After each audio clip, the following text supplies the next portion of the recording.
Testing, testing. 1, 2, 3.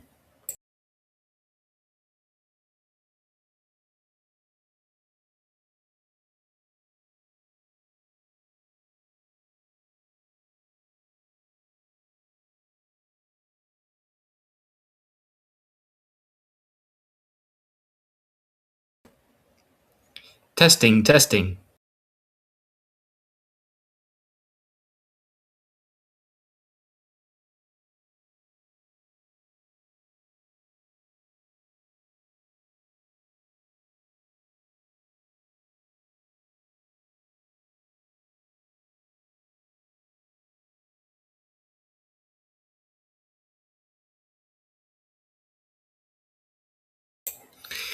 Good afternoon, everybody. It is 1 p.m. Eastern Time. We'll be getting started in 2 minutes to see if anyone would like to join us live today, other than myself. At least we'll have it recorded for everybody else that wants to view later on. If anybody's in here, we have our comment section, which has our tech support phone number and email address. So after the live event today, if you have any questions, you can ask us at our phone number, area code 727-489-0003. Or you can email us at support@bobcad.com.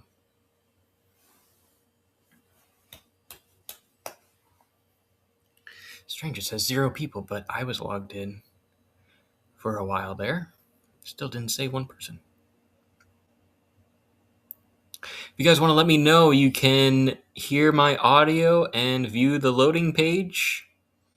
You guys can see my screen and you can hear me loud and clear. Let me know in the comments section, and we'll be getting started in about 60 seconds. We'll start at 1:03. Hey, Mark. Glad to see you commenting in there. I guess it's telling me 0 people, but there must be people logged in. I don't know why it's not giving me the right count there.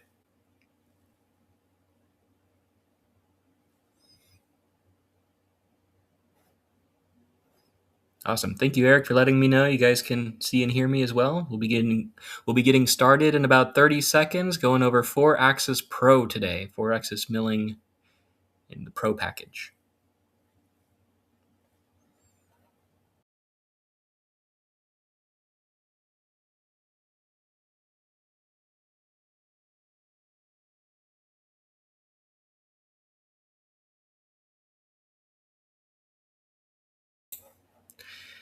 All right. Let me get you to my screen here. All right. Let's get started.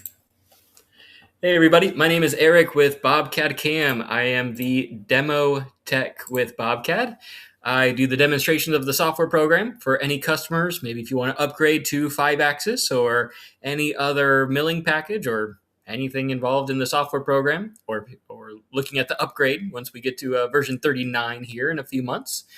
I do the demonstrations for sales. I also do tech support. So if you have any questions, tech support is billed annually, so you can call in as many times as you want. We can log into your computer and answer any questions that you may have in the software program. And I also do online training now. So this is sort of part of training where I do a live event every other Wednesday. Today is April 15th, tax day. Hope you guys have done your taxes already. And next live event will be April 29th. I think we're sticking with the 4-axis milling. We might be getting into more 4-axis stuff on the 29th, or we might be getting into 5-axis milling. That's to be determined. I also do online training where you could book an hour session or a 2-hour session with us. It's sort of billed by the hour, and we can log into your computer, answer any questions. We can go through a part file that you have if you have anything there, and it's all recorded, so you can look back on the one-on-one trainings and review those trainings that we've done with you. Okay, so we will get started today. All right, today we are going over the Mill 4-Axis Pro functionality in the Bobcat CAM software program, version 38.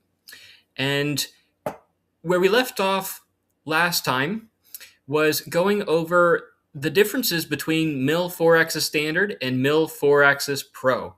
So the Mill 4-Axis Standard would be something like we went over last live event, which was our indexing in 4-axis standard, where the tool can follow along a cylindrical piece of stock in a rotary table like this, index to each surface, do a facing operation here, for example. So the 4-axis standard offers 3+1 milling machining here, where the tool can locate to a certain A axis, or if this is your B axis or C axis here, it'll rotate to that rotary axis, and then we'll move in X, Y, and Z. In the 4-axis Pro, the part can rotate around the 4th axis while the tool is moving in X, Y, and Z simultaneously. So the 4-axis Pro that we're going over today will cover 4-axis simultaneous movement. All right, and then we will cover the other 4-axis standard stuff that we went over last time, which was the rotary toolpath, where the tool can come down in Z like this, and then move across the X-axis here while the part is being rotated. So you don't get this side shift in Y to be able to give you your 4-axis simultaneous movement in the 4-axis standard. And we'll be getting into 4-axis Pro now, again, where the tool is going to be able to move all 4 axes simultaneously. We'll go to another part file similar to this for the rotary. We'll go through the basic 4-axis standard rotary, and then get into the 4-axis Pro advanced rough and advanced finish rotary toolpath here.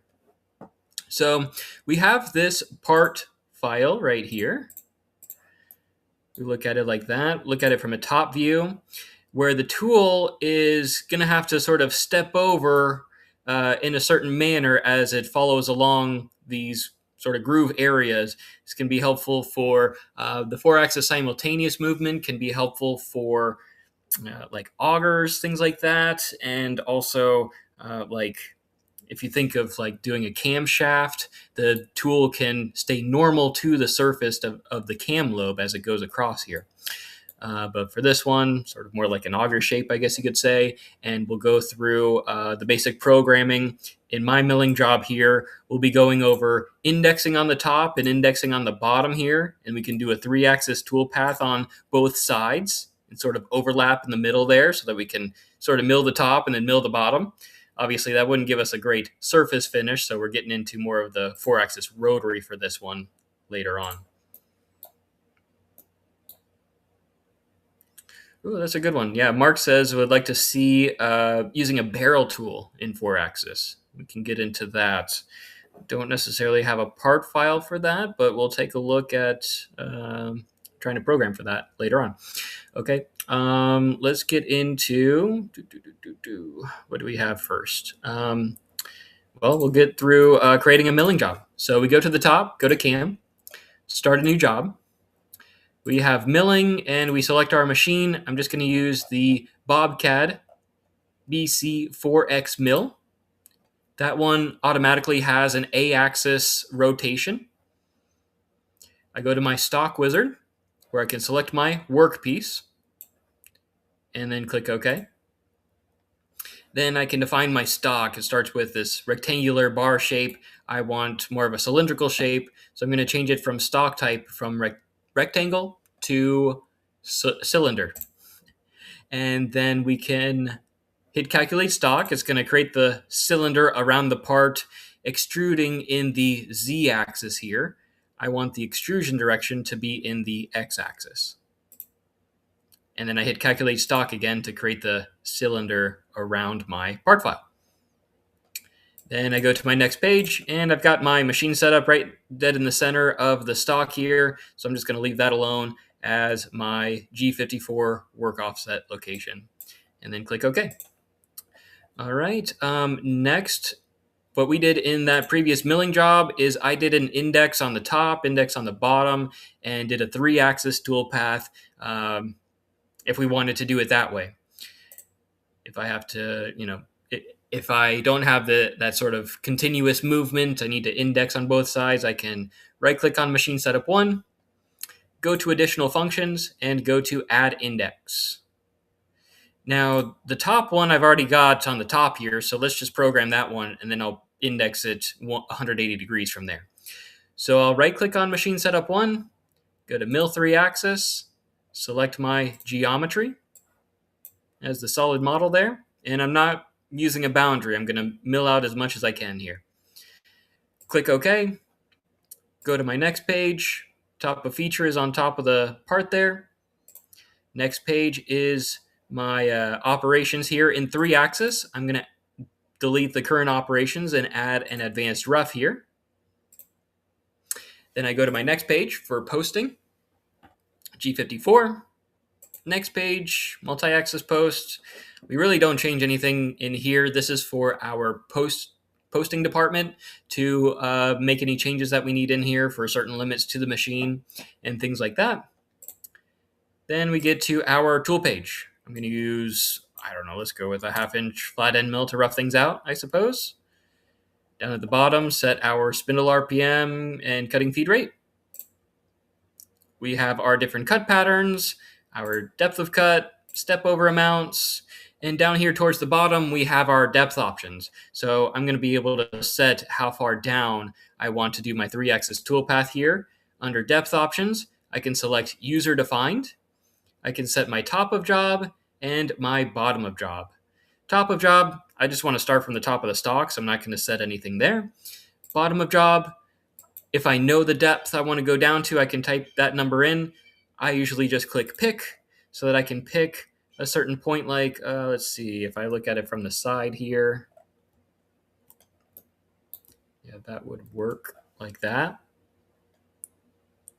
Let's say I want to go, I don't know. Let's say down to here. That's a little bit further past the 0 point, past halfway. Click OK. So that's my bottom of job. If I want to go a little bit further, let's say I want to go down to a depth of 125, I can type that in here. Next page, our entry options. I want to start from the outside of the stock here and work my way in with the side of the tool. So instead of ramping in, I'm going to go to plunge, and I can uncheck this box center cutting tool. So I'm starting from the side of the stock and working my way in with the side of the tool when this checkbox is turned off. All right, next page, options. Really not changing anything here. Next page, linking for each step over, gouge check, advanced feed rates, and MDI for manual data input if I wanted to add any G code before or after the operation here. So we'll hit compute, and we'll create that toolpath down to that depth here. Then we'll index 180 and do the other side. I'll show you both ways of doing it. You can right-click on Machine Setup 1, go to Additional Functions, go to Add Index, and I can pick, since right now it's pointed up like this, I could just hit reverse, and that's my new 180-degree index location. I could pick a flat surface on where I want to index to. So maybe if you got 4 sides that you want to index 90 degrees each time, or you can pick a UCS or user coordinate system. So if I select front, you've got the front side here, that would be 90 degrees on either side there. You have side, which would be, that would be 5-axis. And I'm going to do top and just hit reverse there, and I've got the 180-degree location right there. Then from our index system, I can go through doing another advanced rough operation, or I could copy and paste, make things a little bit quicker. Right-click on the feature 3-axis, copy. Right-click on the index system and paste. Now it's inside of this index system here, so I have to expand the items below the index system. And I can reselect my geometry and compute the toolpath.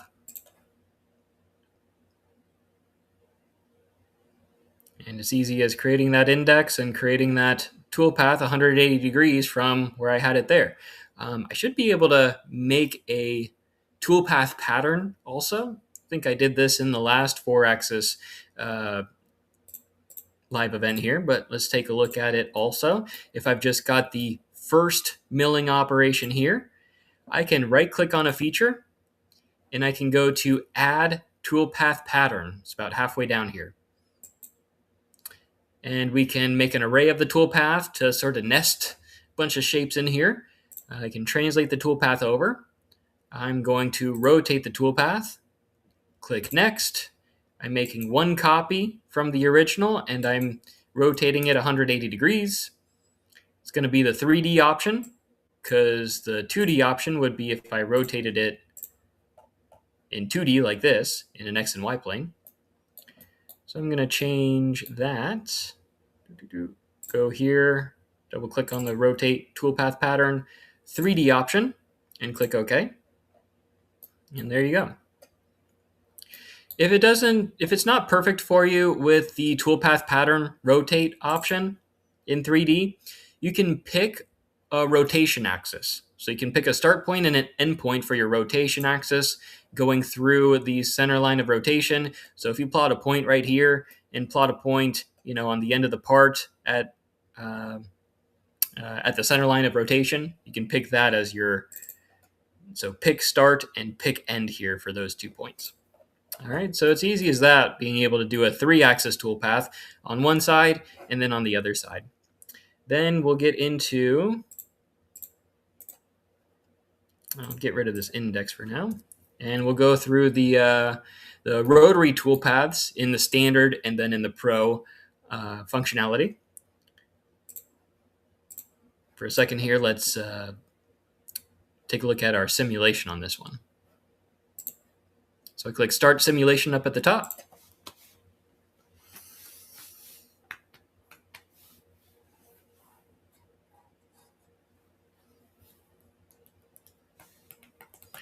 Before I go through the simulation, we can see the machine build here for our Bobcat 4-axis milling machine.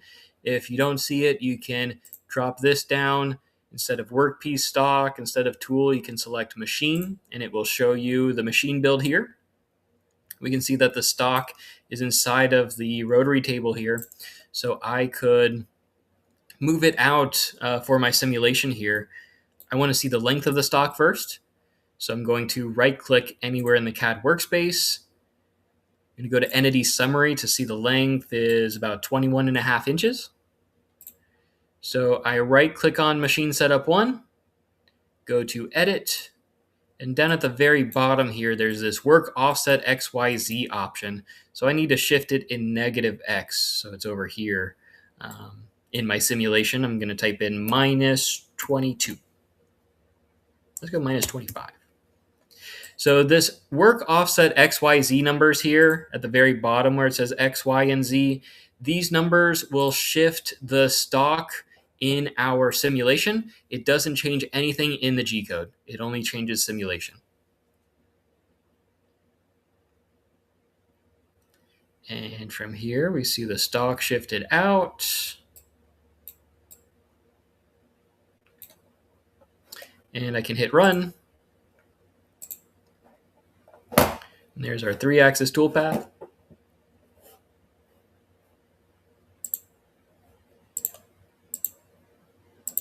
Pretty interesting. It goes into, certain areas here first and then goes to the next area as it goes across.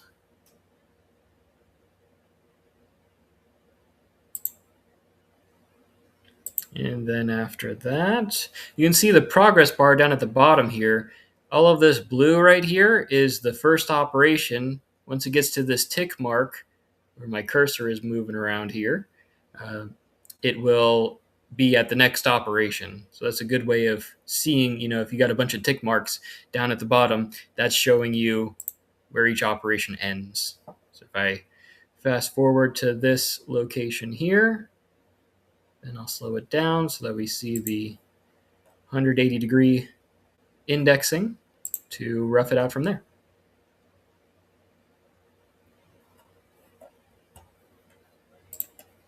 right, so that's basic indexing.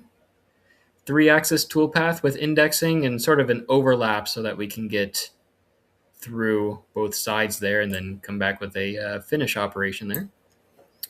We'll close out of simulation. We'll get into more 4-axis milling here. So I'm going to right-click on Machine Setup 1, and we're going to mill 4-axis rotary. We can select our geometry. Again, not selecting a boundary. Just going to click OK. Next page, top of feature is the top of the part there. Next page, our machining strategy. We're just going to start with the 4-axis rotary toolpath here, and then next we're going to get into the 4-axis advanced rough and 4-axis advanced finish. So you can see the differences here with the previews. The rotary is just going to cut around a solid model like this, just step over every time like that in like a uniform shape. But if you've got more of a complex shape like this, then the advanced rough, the 4-axis advanced rough, will create toolpath inside of it. It'll actually read the stock here in blue and mill it out with the most efficient toolpath to get into the stock and mill them out and into these pockets and things like that. And then the finish toolpath will finish along any surfaces that you select there. All right, so we'll stick with the 4-axis rotary for now. Go to our next page. We have our work offset number as G54. Get to our tool page. And let's go with a 1/4-inch flat end mill so that we can fit into these areas a little bit better here. Next, we're cutting around rather than along, which would be back and forth like this. Rotation axis, rotary axis is x-axis. We have our cut patterns as zig, which we'll step over, zigzag back and forth. I actually find that one to be kind of weird because it'll go 360 degrees, and then when it steps over, it reverses back. I guess if you have a limit in your rotary axis, that could work for you. And then you also have spiral, which will just continually go across the stock like that. Let's go with spiral here. That would probably be pretty good. We have cut direction, clockwise or counterclockwise, which will give you climb mill versus conventional milling there. You have your cut interval. So if you wanted to just cut 180 degrees of the stock, you can set a certain limit here, like 0 to 180. You'd cut just half of the stock. I want to cut the whole thing though, so I'll select cut all. We have our step over option, and we also have down at the bottom multiple passes. So if I wanted to set a number of roughing passes, let's make it 3, and the spacing between them, let's go 100. I really don't know the depth from here to here, so I'm just taking a guess for now. We have our lead in and lead out options. Options if we want to create the tool path based on the tool tip or the tool center. I normally don't change that option, normally don't have to for machines. Linking for each step over, Gauss check page, advanced feed rates, and MDI. And I'll hit compute. We'll turn off the advanced rough and 3-axis with the indices.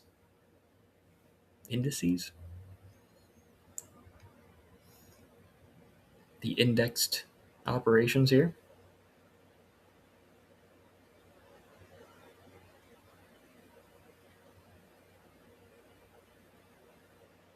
All right, we'll turn off the advanced rough, and we'll take a look at, let's see, trying to think of what the linking moves are all about, but we'll take a look at our simulation here with the basic rotary operation. And then we'll see the difference between that and the advanced rough, 4-axis advanced rough. Again, this is another 4-axis standard toolpath. So it's just sort of going to step over and follow along like that. It doesn't follow the contour here. It just steps over, or I should say, like once it gets down and follows along, and then there's no stock to be removed, it's going to retract up, link to the next location for the stock to be removed here. So that's kind of interesting.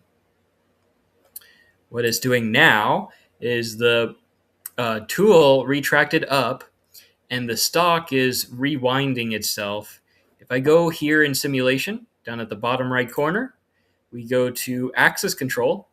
It's showing us here in the A axis, it got to almost positive 10,000. It'll get to like positive 9,999. And then it will retract up and rewind to about minus 9,900 or something like that.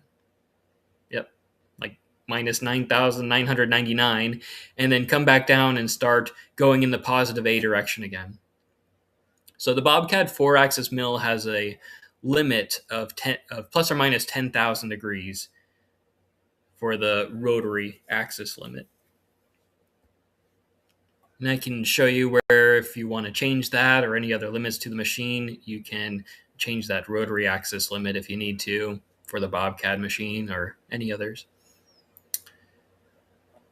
So it'll keep going across like this, stepping down for a depth of cut of 100 within that stock there.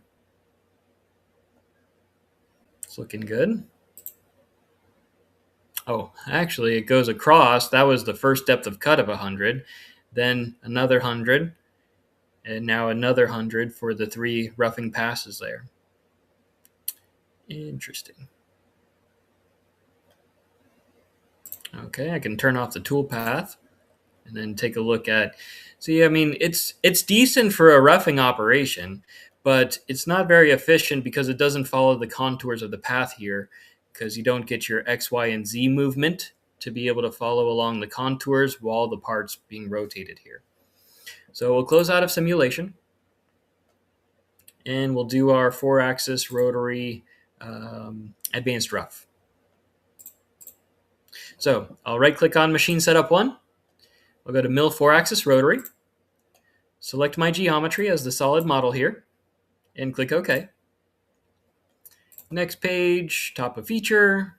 We've seen all of these before here. I'll change the rotary to 4-axis advanced rough. And let's add 4-axis advanced finish while we're at it. Okay.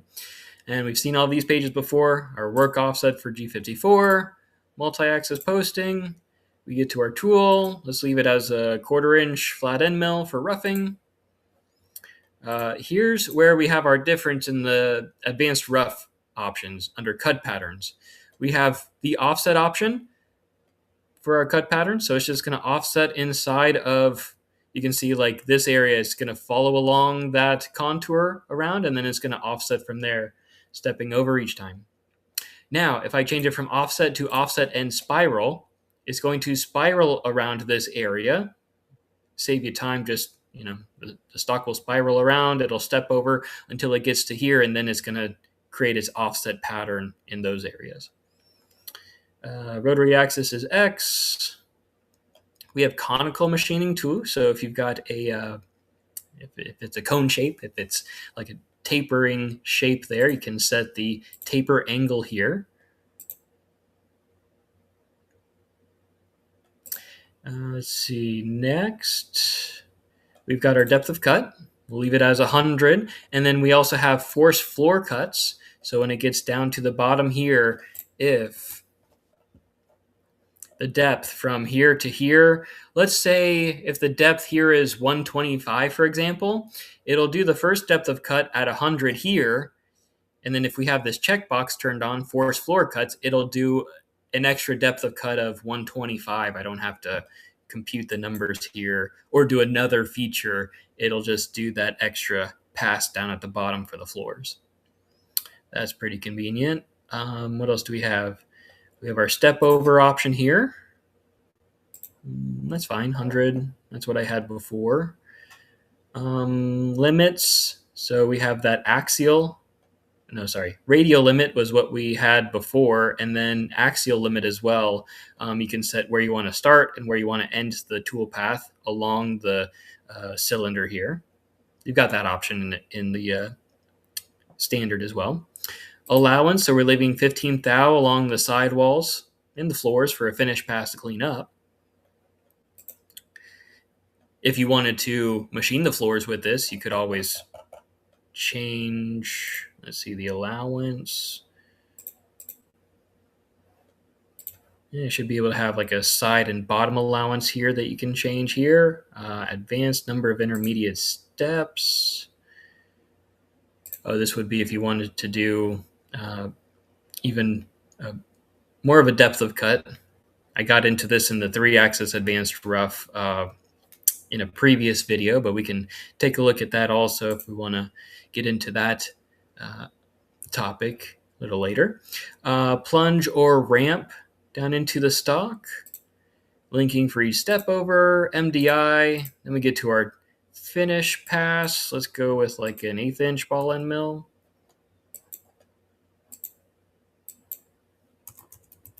Okay, next page. X-axis, rotary axis. Depth of cut. Depth of cut. Let's do 20 for the depth of cut. And that's it. That's all I'm going to change here. Lead in, lead out, and MDI. And I'll hit compute.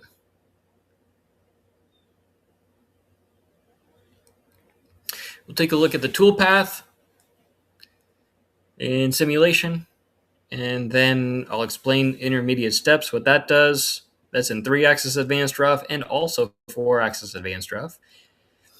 And then we'll get into some of the other topics of the 4-axis toolpath here.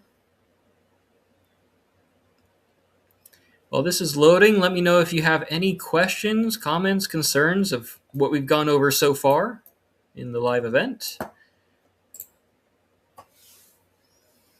We'll get into wrapping group next.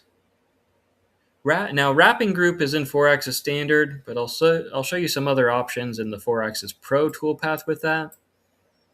And then we'll get into using a barrel tool. Yeah, okay. I know what I'm going to do for that now.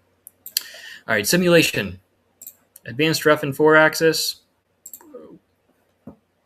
Here we go. You can see it follows the shape based on the stock that we created for our cylinder and roughs out as much as it can until it gets down to the 3D model.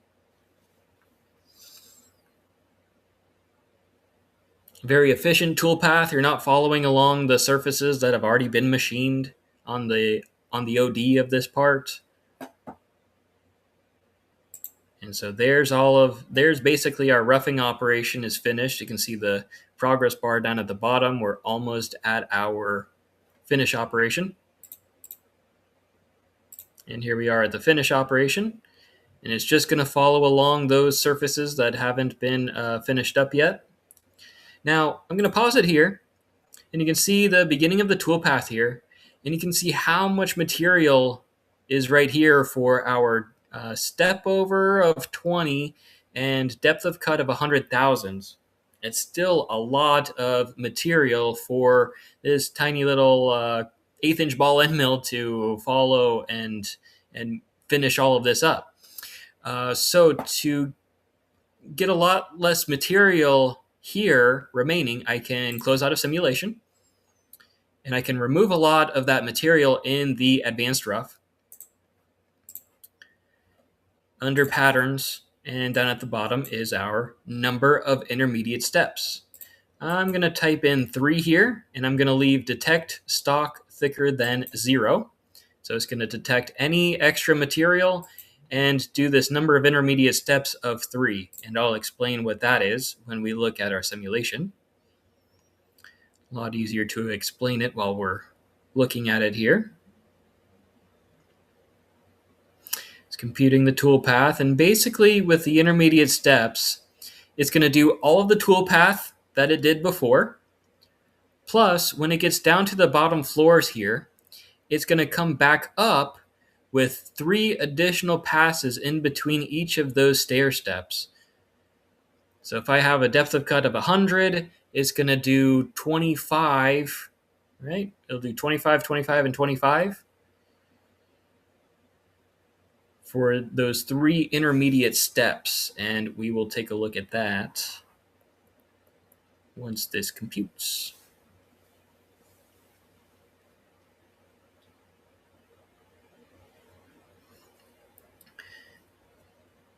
Yeah, Mark's real interested in looking at the barrel tools, asking in the finish, why not just use a barrel tool and take the larger cuts off in the y-axis?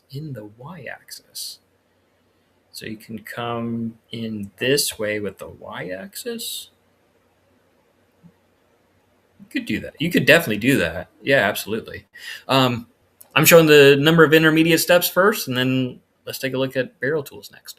All right, so let's look at our simulation on this.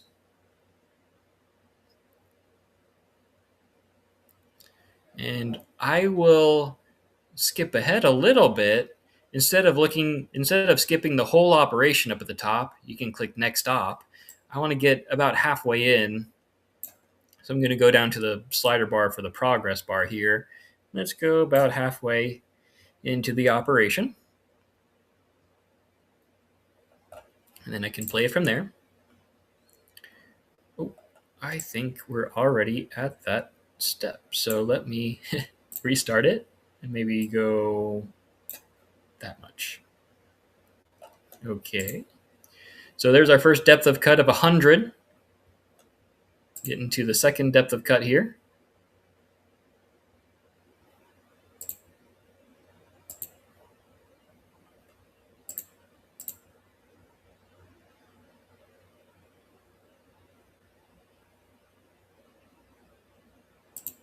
So here's the steps that I'm referring to right here. This depth right here of 100, this depth right here of 100, and these are our number of intermediate steps. So in between, let's look at the top one here. In between here and here, it's going to do 3 number of intermediate steps. So from the bottom, it's working its way up.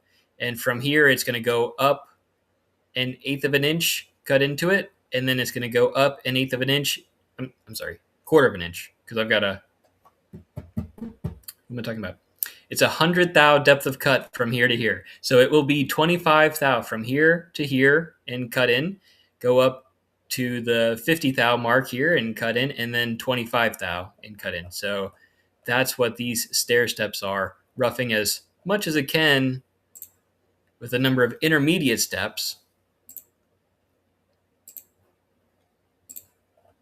So this is 75 and this is 100. It's doing its first cut, and then it's going to do 2 more for this step here.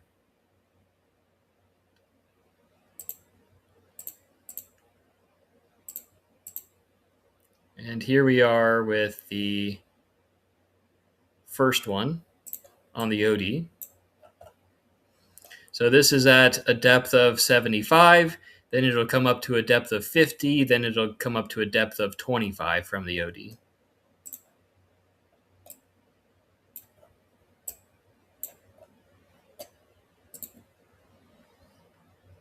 So you can see how much extra material it is removing.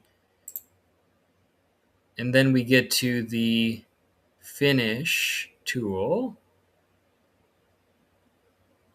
which is right here. And we can see how much material is remaining for the 1/8 inch ball end mill, much less than what we had before that number of intermediate steps. Really useful toolpath right there to machine all of that. Now let's get into, I'm going to do barrel tool after this one just because I've got this already pre-programmed. Sorry, Mark. Then we'll get into barrel tools here. We've got our wrapping group, and then we'll look at barrel tools. So this one I got from a customer. I did my own thing here where I did a center drill and a drill, or you could pocket down through the center here from my stock has a cylinder. Machine setup is my first machine setup is the z-axis is here. I'm just doing 3-axis or 2-axis drilling. Then we did a second machine setup right here. The x-axis or the a-axis here. First I drilled this hole, then I drilled this hole. Then I did a wrapping group. You notice here, this hole is on the side of the cylinder. It's not aligned with my z-axis here. Well, our drilling operations, you don't need an index. It's really simple and straightforward. You just right-click on the machine setup that you're on and go to Mill Drill Hole.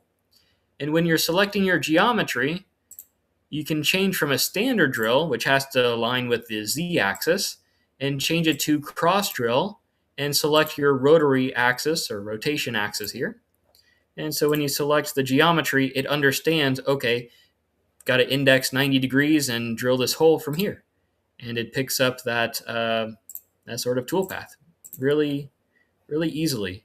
So yeah, you don't have to create indexes for the drilling. You've got, let's go to geometry here. You've got cross drill for the 4th axis, and you have multi-axis drill for 5-axis if you want to index to a certain location on that one too. So we'll get into the wrapping group. We looked at this last time, but we'll do a quick recap of this one and then look at 4-axis simultaneous for the tool to follow along this surface, and we'll use a barrel tool to follow along it too. Let's see. So right-click on Machine Setup 2. We can go to Additional Functions and go to Add Wrapping Group. It's right below Add Index. I always have this checkbox, normally have this checkbox at the top checked, Wrapped Geometry, because the pocket here is wrapped around the cylinder already.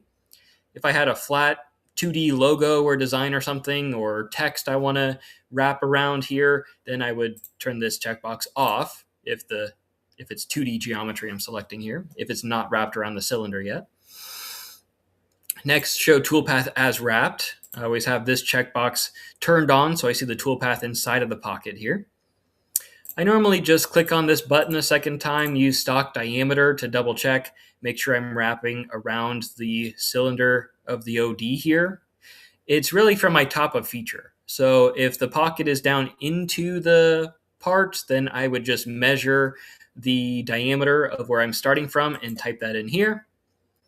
And then I select my axis direction, either X or Y axis for my rotary axis, and click OK. Then from the wrapping group, I can right click and do my mill 2-axis feature, my pocket here. I can just chain select. It'll let me here. Normally lets me. Let's see if I can do. Oh, I can just hold Shift and click here. There we go. So if I hold Shift and click, it'll chain select all of that part of the pocket there, the first one. And let's do the second one here, just for fun here. There we go. I got both of the pockets. Click OK. Next page, top of feature, total depth. I normally just pick top and pick bottom just to double check everything. So pick top would be the OD here. Click OK and pick bottom. Zoom in and click one of these bottom edges here and click OK. Next page, we'll do a pocket and a profile finish. We'll get to our tool page where I've got a 1/4-inch tool. I've got my step over and my depth of cut. Let's do step over 25%. That way I can get some toolpath inside here maybe. I've got a little bit there in purple. I don't know why it's, maybe it's the size of the tool. Anyway, we've got our lead in and lead out. We've got our machine sequence. So if I need to sort the way the pockets are being cut, But you can see these are all of the same settings as a 2-axis milling operation. It's just gonna wrap the toolpath around the cylinder in 4-axis with the wrapping group. And so we set our tool. Let's use this 1/4-inch flat end mill again. Lead in, lead out, corner types, machine sequence, advanced feed rates, and MDI. Just gonna set things up just like it would with a 2-axis toolpath. All right, so let's see what I have with my wrapping group that I already made. It's probably the only difference is the tool is 1/8 of an inch tool. 50% step over, but yeah, that smaller tool will be able to fit into the areas a little bit better there. And we'll take a look at our simulation before we get into following along these edges here. Yeah, let's look at the simulation first.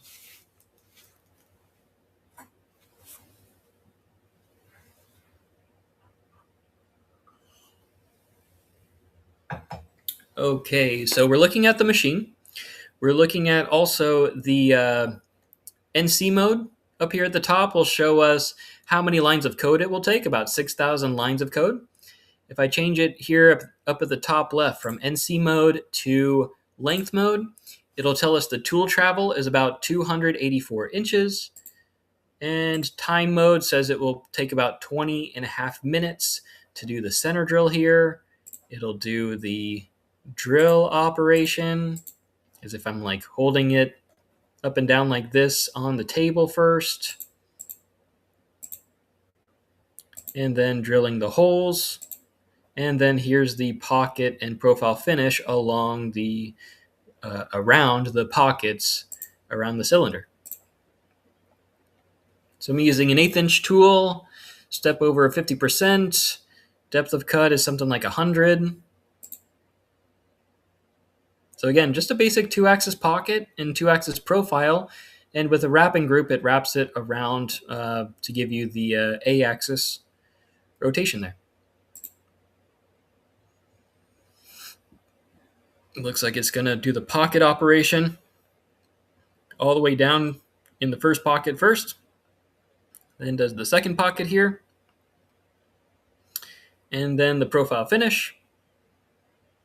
It's just like a normal 2-axis pocket set to a side allowance of 15 thou, and then a profile finish with 0 for the side allowance. Now here's another neat trick in simulation to make sure everything is cut to size. Down at the bottom right corner, we have these different tabs. I'm going to go to the analysis tab here in yellow and change the drop down to deviation. It's normally going to show me colors on the stock depending on how much material is remaining. It gives me this error message though. Target definition is not present. That means I haven't selected a workpiece to be able to see how much stock is remaining. So first I have to go to my cam tree. Under the milling job, double click on fixture here and select this as my fixture and click OK. Now simulation will understand that's what I'm trying to get down to, and it will show me how much material is remaining before I get down to my finished part file here, my workpiece.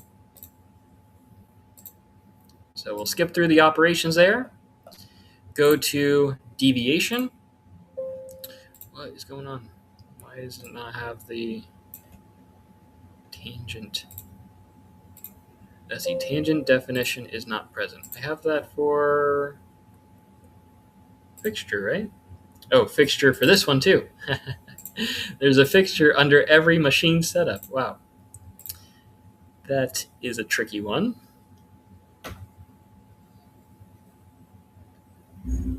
Now it should run the deviation report. All right. Deviation. What the? Show, maybe?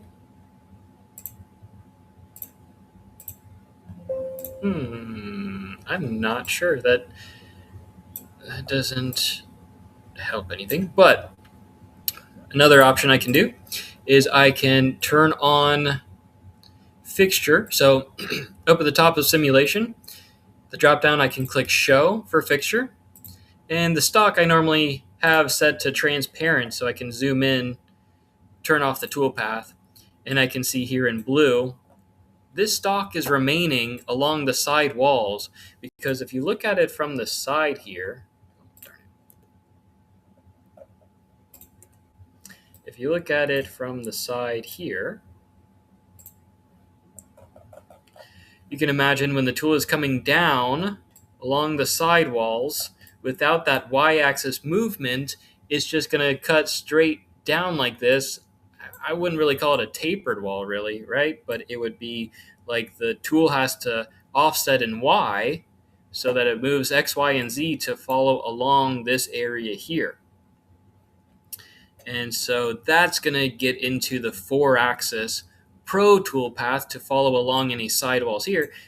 Perfectly fine here because you're cutting around the cylinder this way, but back and forth this way you have to offset for the tool to follow along the profile there, and that doesn't happen in 4-axis standard.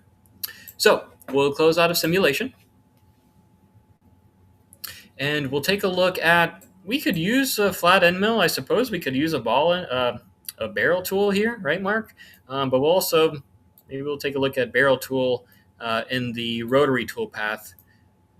Maybe you can help me out with that one because I don't use it a whole lot. So, all right. So let's do the morph between two curves. So that is found by right-clicking on the machine setup, and we go to mill multi-axis. It's the option right below mill 4-axis rotary. We've got a bunch of different toolpaths in here. Let's look at the ones that are in 4-axis Pro, which will include, I think it'll include multi-axis machining. So you've got roughing operation in 4-axis to follow along a curved surface like this in rotary. You've got deburring. You could do 3-axis or 4-axis deburring in the 4-axis Pro with a ball end mill, with a lollipop tool, or so lollipop tool would be pretty cool with deburring. You could actually come down and do an undercut down at the bottom here if you want to do a deburring operation like that. You can use a lollipop tool like that, a ball end mill, or a chamfer tool to do a deburring operation on any sharp edges.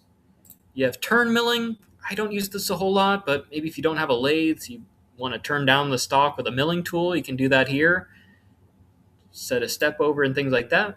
And you have your surface-based toolpaths as well. The other ones are going to be for another time in the 5-axis milling. Wireframe is found in 5-axis standard, where you could do a profile around and sync up where these black lines are. You can sync the tool up in 5-axis that way. As it profiles around, you have swarf machining in 5-axis Pro to follow along the sidewalls like this. You have 5-axis Premium that offers multi-blade for impellers, port machining for porting, and that's it. And then we get into the surface-based toolpaths, which is found in 4-axis Pro or 5-axis Pro if you want to do this in 5-axis. All right, so we've got parallel cuts. So we have the option for the tool to go across any surfaces or down any surfaces here.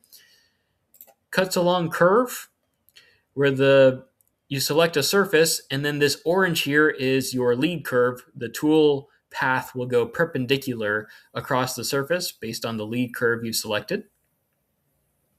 We're going to get into this one today, morph between two curves. So I'm going to select a surface. I'm going to select, let's try to go all the way around like that. And then my two curves here in orange, where I'm starting the toolpath and where I'm ending the toolpath. So we can go down the surfaces like this. Or if we look at the example here, you can go across any surfaces, depending on the first edge curve that you select, and then the second edge curve you select. It will morph the toolpath from one edge across the surfaces until it gets to the second edge there. You can see like with this hourglass shape, it creates the toolpath along this surface first, then creates the step over evenly distributed until it gets to the last one here. So it gives you the same surface finish all the way across. Parallel to multiple curves. So here in orange, I select the geometry, and it creates an array of the toolpath from the geometry I've selected. Just sets that same kind of step over with the toolpath based on the geometry I've selected. Project curves. You've got project curves in 3 axes. Now you've got project curves in 4 and 5 axis, where the tool will stay normal to the surface as it projects the toolpath down onto the surface. Morph between 2 surfaces is just like morph between 2 curves, but you're selecting the sidewalls here as your 2 surfaces that you're starting the toolpath from and ending the toolpath, so you're not gouging along the sidewalls there when you're getting down into a channel. Parallel to surface is just like parallel to curves, but again, you're selecting surfaces and you're creating an array of the toolpath outward. So you're avoiding any gouging on the surface you've selected there. And we also have flow line. The morph between 2 curves and the flow line, they both support undercutting. So if you want to use a lollipop tool for this, you can do an undercut with this surface that you select here. All right, so we'll do morph between 2 curves. I'm doing this on the fly. I have a morph between 2 curves for one surface here, but let's try to go all the way around. I'm going to select my tool first. So let's do the 1/4 inch flat end mill. Next page, we open our parameters where we have our different settings here, our drive surfaces that we'll start with. So I'm going to select all the surfaces going around here. Let's see how I do just on the fly, picking the geometry and trying to make my toolpath here. Now you can see I can pick them out of order. That's okay, as long as I've got all of them connected to each other at the end of the day. All right, here, here, and here. I think, whoops, and here. And that should be good for my drive surfaces. Click OK. First edge curves, where I'm going to chain select the wireframe on top. It's okay to select wireframe as long as it coincides with the edges, or you can go around and pick the edges of the surfaces if you want to also. And second edge curves would be down at the bottom. I don't have the wireframe, so it's very carefully picking these edges. I could also turn off the surfaces here with this shaded button right here, this blue icon up at the top. It turns off the shading for the surfaces so I can easily go around and pick the wireframe like this. It also helps where I can like window select a surface edge like that too. Makes things really convenient. Then I can turn on the shading, make sure I'm picking the right profile around here. How much more do we have? A couple more, I think. Let's see where we're at.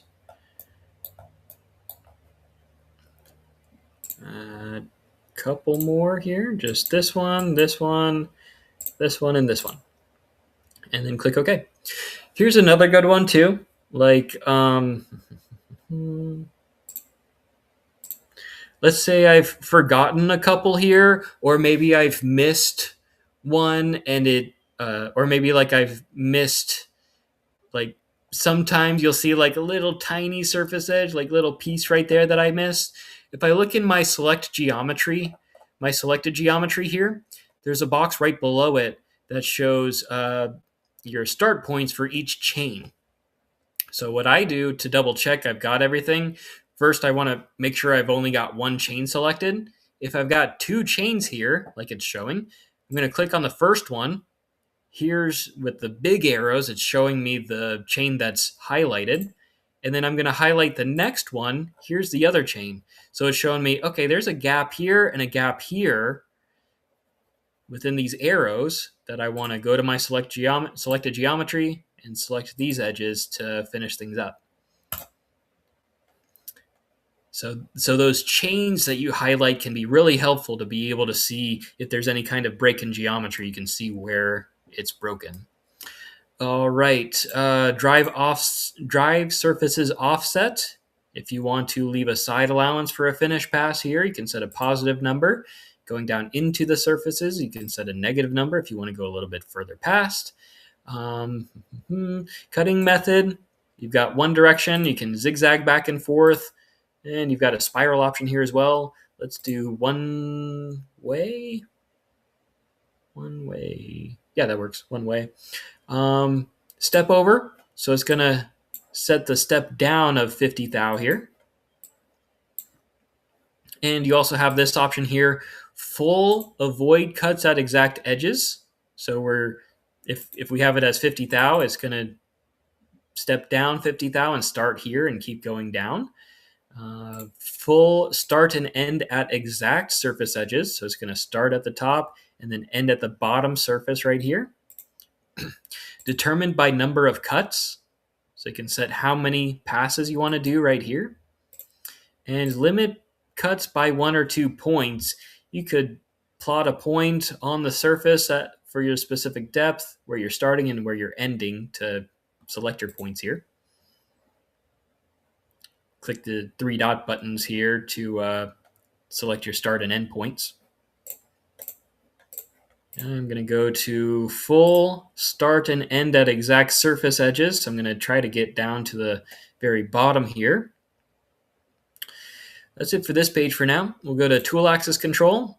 We'll change the output format to 4-axis. Click on rotary axis here to make sure that our x-axis is selected for the 4th axis. Click OK. Gouge check page, we can make sure the tool and the tool holder doesn't gouge into our workpiece. Linking for each step over.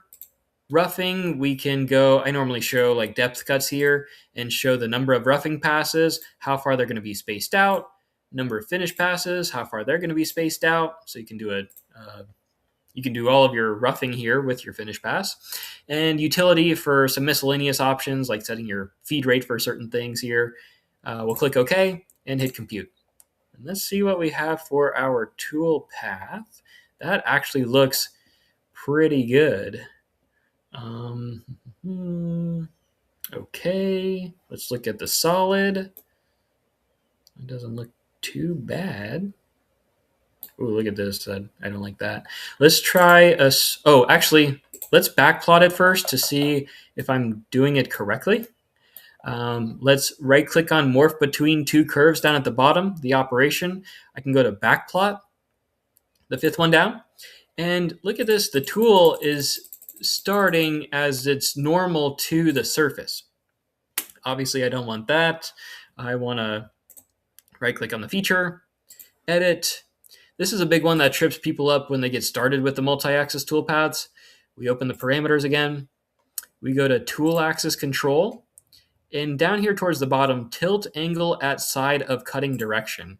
You can see 0 is where it's normal to the surface. 90 degrees is where I'm using the side of the tool. And again, that's under tilt angle at side of cutting direction. And I type 90 in here and compute that. Now that should look a little better. Backplot. Boom, boom, boom. The tool's huge, so maybe I'll do an 1/8 inch tool. And also, it's going to end right at the bottom here. And I want to go a little bit further down to break past that bottom edge. So I'm going to right click on the feature, edit. Let's make the tool smaller first. And then I'm going to open parameters and go to this checkbox, extend/trim. This one's really useful. So if I'm doing just like going back and forth across one surface, I can extend it with a positive number here. So I can go past the part, or I can trim it back with a negative number. And the side extensions, this would be like the top of the surface. I can start above the surface a little bit with my value, or depending on the size of the tool, the percentage, like if I did 50% here, it'd be a 1/16 of an inch. I normally just type in a value. I'll do an extra 50 thou down at the bottom here. Click OK and compute. And we'll see that extra pass down at the bottom there. And then we can, I don't know, let's backplot it first. And then we can simulate it. Backplot's looking better. Tools normal, pointed to the OD of the part. It's coming down. I'm going to move to the end of the progress here, and let's look at right here. Okay. As it gets to here.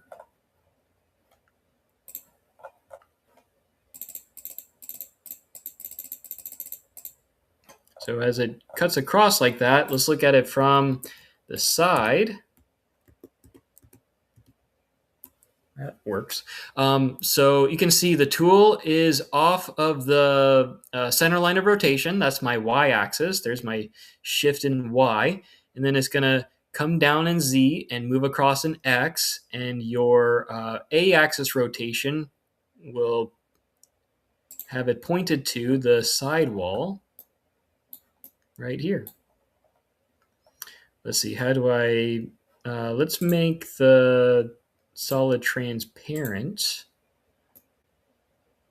There we go. It's a little better, I guess. We can see like the tool has it down right at the bottom here. And again, with that side shift in Y, it's going side shift in Y? Yeah, side shift in Y, technically.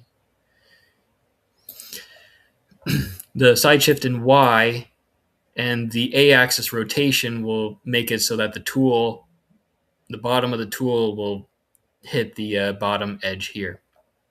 And we'll take a look at it in our simulation. So we'll go to simulation. And then we'll get into the barrel tools. I suppose we could do the same thing here with barrel tools. We'll also look at advanced rough with barrel tools as well. I know I have also done a video on this, Mark. If you look through the categories or look through the different videos in the live events, if you hit Control F and search for barrel tool, you'll find a barrel tool webinar as well that I've done too. But we'll take a look at this first. This is the wrapping group, finish pass.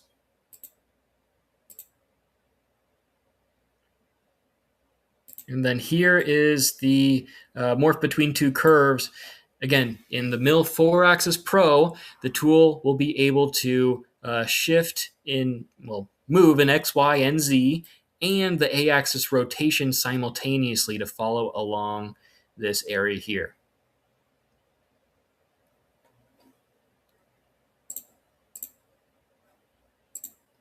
There you go. Yeah, this is the only pocket that I programmed for. Cutting is on the outer surface. There you've got that surface that is going to finish right here, this surface right here as well. All that blue that you see in transparent color there, as it comes down, you'll see all of that being removed along that wall, and along that wall. And I guess inside of these little circular sort of pocket areas too.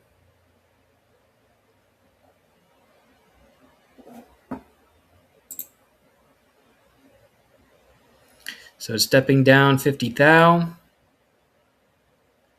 I did an extra 50 down at the bottom to break past the bottom edge of that wall. And as I pause it here, you can see right there, it's getting rid of all of that area there.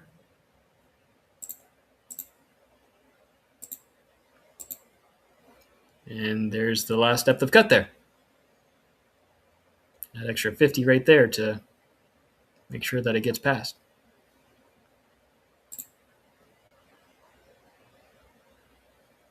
That is looking good.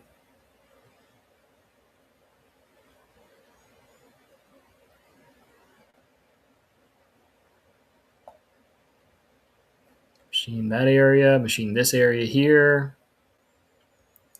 And then finish up this area here. I probably wouldn't have it start at the midpoint there. Oh, and now it's doing another depth just to make sure of things. Of course, your start point, you can always right click on your geometry, your first edge and second edge curves, and you can, where is it, modify, or is it here? I think it's modify right here. Modify, and then you can change your start point to this position or wherever else you want on your profile there. Just like with your profile in the wrapping group, you can change your default chain start point just like that. All right, cool. Let me know if you guys have any questions with that. We'll take a look at the barrel tools next and answer any questions that you guys have on the Mill 4-axis Pro Toolpath. Okay, we'll look at, now the 4-axis Pro, of course, it offers, like the 4-axis for indexing or for anything else with indexing other than just a wrapping group. If you had, something like this, 5-axis. This one was programmed in 5-axis milling. So if you see like this one here, the first one that I did with cuts along curve, I selected my drive surfaces as the top 2 surfaces on top, and my lead curve as this edge here. The toolpath will go back and forth and stay normal to the surfaces. Now, this is in 5-axis where it would be, tilting this way, but also tilting this way too. So your A and B axis rotation there. But if you wanted it to just rotate, I'm going to say the Y axis here. If I wanted to rotate around the Y axis, I can right click, edit, open up my parameters, and then tool axis control, change it to 4-axis, and my rotary axis will be Y, so that it will only rotate like that, but it will stay up and down around the Y-axis as it cuts across. It's just going to rotate around the Y-axis.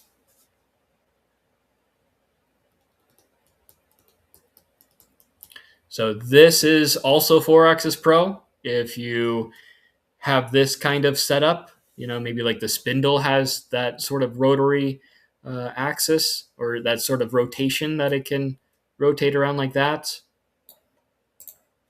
Or if it's on a table, like if it's on a trunnion, then you have the rotation of it that way as well. And that's all found in the Mill 4-axis Pro. All right, so we'll look at the barrel tool. I'm just gonna do the same one. Let me know, Mark, if you have any questions or anything else you wanted to see with it for this one, and then we'll look at the rotary with the barrel tool. So I'm gonna go to machine setup, mill multi-axis, surface-based toolpaths, morph between 2 curves, select my tool. I'm going to go to the tool crib.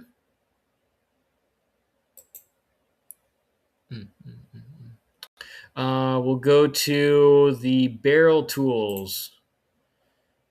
I have not used these in a while, so I got to remember. We've got like the barrel standard, the barrel tangent, the barrel lens, taper, double, and section. I've really just messed with probably this one or the standard one here are the tools that I've messed with the barrel tools mostly.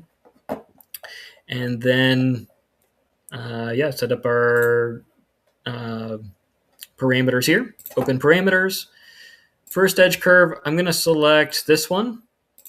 And then second edge curves, I'm going to select the bottom edge. Select my geometry. And step over. Let's see, cutting direction. Tool axis control is going to be 4-axis and x-axis. And then tilt angle is going to be 90. Standard barrel. Yep, perfect. Gauge check, leave that off. Linking for each step over, and okay.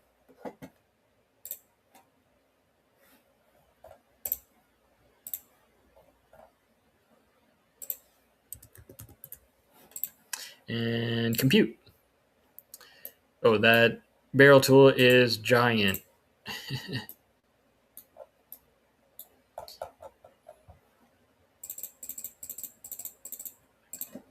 But yeah, let's make it smaller here to start with. Modify. I don't know, let's do diameter.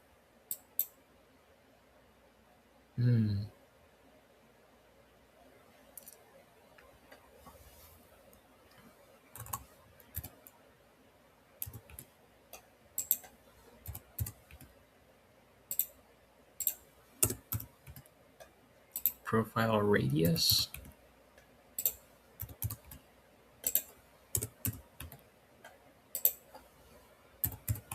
I divided everything by 4, so it should work out for us.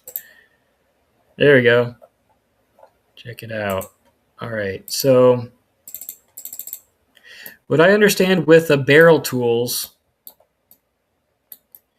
it machines more area with that side of the tool here. It mills out more with like a roughing operation than when you come back with a finish pass. You just use the side of the tool with a flat end mill here to finish things up. And that way you've got a lot more that you can remove at a time here. Here's one more thing that I see in the morph between two curves. When I do every pass here, look, it comes down, goes across, then it comes back up and goes across here. I don't want it to do that. I want it to, stay down in there. That is going to be under the parameters, linking, and I changed these gaps along cut and link between slice, all of these to direct instead of going up to the clearance plane. Now direct will come down, cut across, and then just step over. It actually steps down. So instead of doing that, I might do the rapid plane instead, but that is where you can change your linking moves here. Change it to rapid and rapid.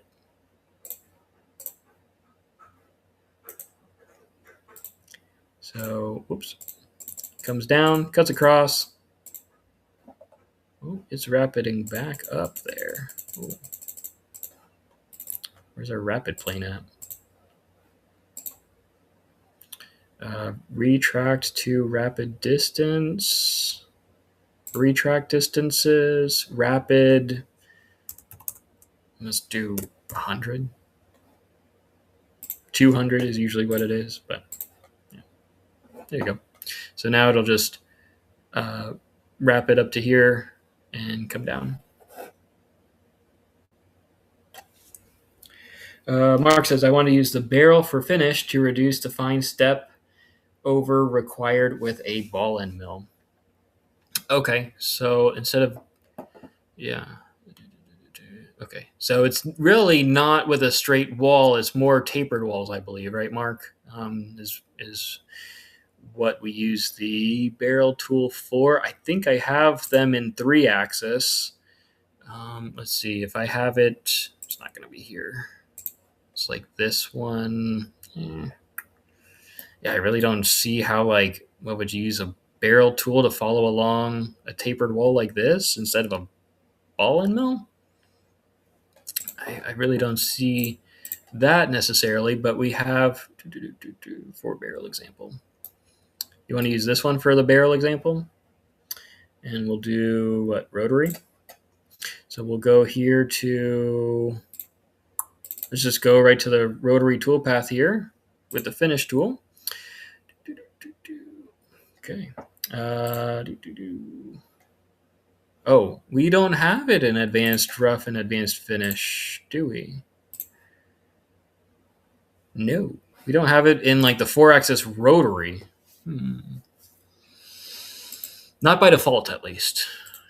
What you could do is you could go into the end mill rough and you'd have to draw it out. You would have to go to a new file, draw the barrel tool here, which is like, gosh, here, here, here, and then draw it up like this. So we're making the profile right here. Any solid line is the cutting part of the tool. Any dash line is the non-cutting part of the tool here. I don't know, I think I need to give it a radius here too, right? Let's give it a radius in the corner here, like that. Oops. Need to be a solid line. There you go. And I think there's probably a radius here too. But anyway, here's our barrel tool that I make on the fly. We go to Cam, go to Tool Library, go to the end mill rough category, and I'm going to name it barrel tool here. Barrel tool. I don't know if I spelled that right. Down at the bottom, I go to assign tool holder, assign tool geometry down at the very bottom. Select this, click OK. And there's my barrel tool in the end mill rough category. So I think that's one way to bypass that option or select it for this one. We go to end mill rough for the advanced finish and bring in my new, there you go, barrel tool. Cool.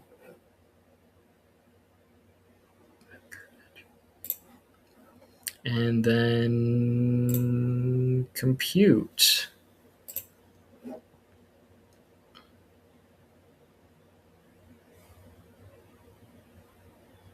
Yeah.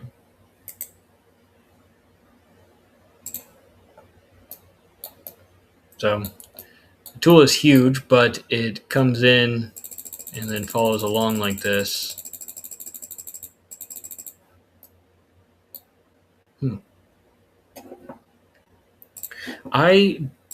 As I mentioned, I already did one with barrel tools, so bear with me for a second. I should have that barrel tool file, if I can spell it right.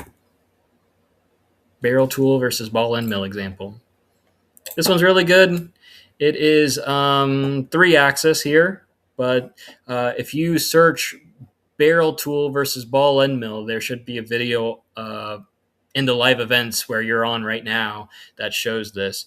But I have my stock like this, and I'm just roughing things out like this. And then I come in with a ball end mill and then come in with a barrel tool, and I look at the difference here.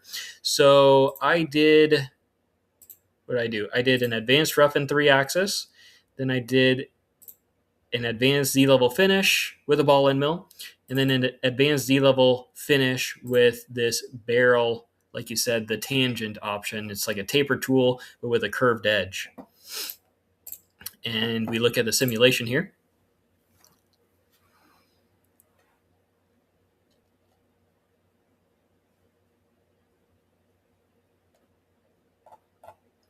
And turn off the machine.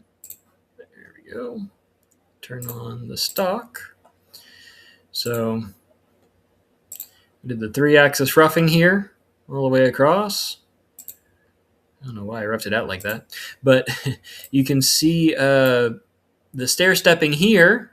I mentioned the intermediate steps so that the flat end mill can come up and mill out this area. Or we're going to, let's look at the ball end mill first. because I've got it set that way. Program for the ball end mill first here.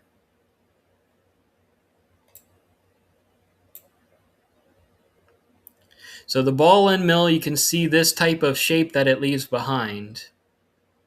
I'm going to turn off the ball end mill toolpath and just look at the roughing and then the barrel tool to come back with that toolpath. Like you mentioned, Mark, I want to use the barrel for finish to reduce the fine step over required for a ball end mill. So if we look at the side here, I just rough things out, and then I come back with a barrel tool like this, and it comes down. With that sort of shape, you're using so much more of the side of the tool to come in. Again, this is the 3-axis Pro with an advanced D-level finish following along this tapered wall here. So you're using so much more of the side of the tool there.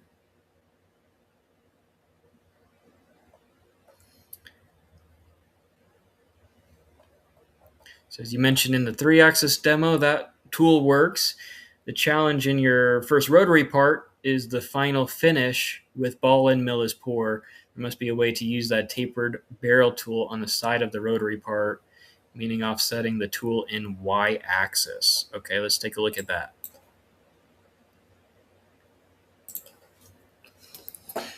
So let's figure out how to make this shape here for the barrel tool.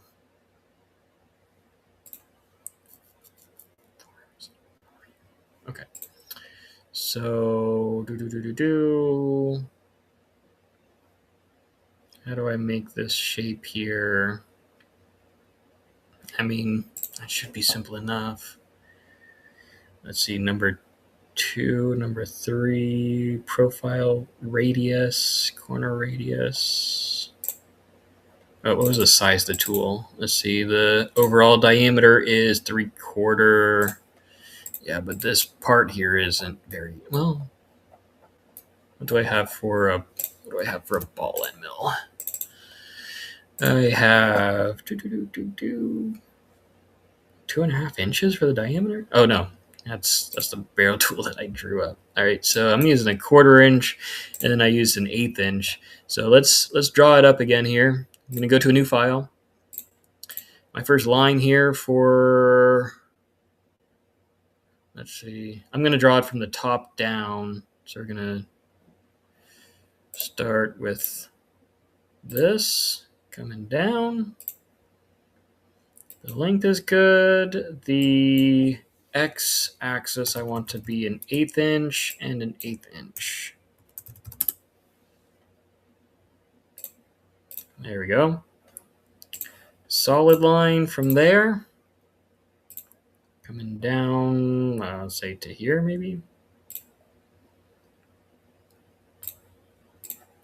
And then barrel tool. I wish it would show it in end mill rough. Barrel tool, it'll show me here. Nope, that's actually the one I drew up. I want it to be more like the one in the 3-axis toolpath here. There we go. Barrel is 1L. Okay, so we come down and we've got the tapering, which is a radius, and then another radius, right? And let's see, number 3 radius is 2 inches, and number 4 radius is a 1/4 inch. So let's do that. We'll come in, let's do an arc, and we'll do a 1/4 inch. That's 1/4 inch radius, right? And we'll come up 1/8 of an inch, so that we're come up 1/4 of an inch, so we're down at the bottom like that. And so there's our radius right there, and then it's gonna come in with a 2 inch radius from, let's go with arc 3 points here, to here, and what, 2 inches for the radius? Something like that, right? And you've got your trim.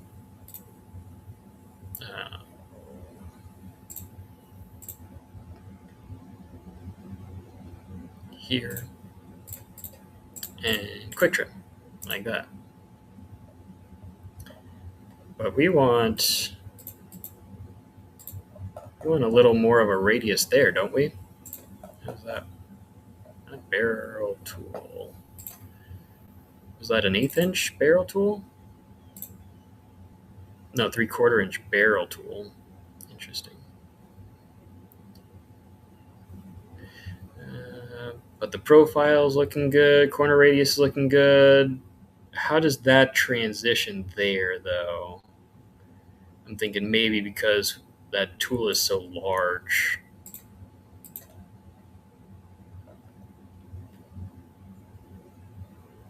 Okay.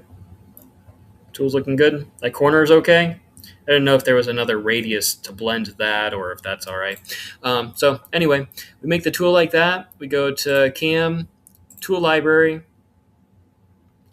Let's go to the end mill finish category.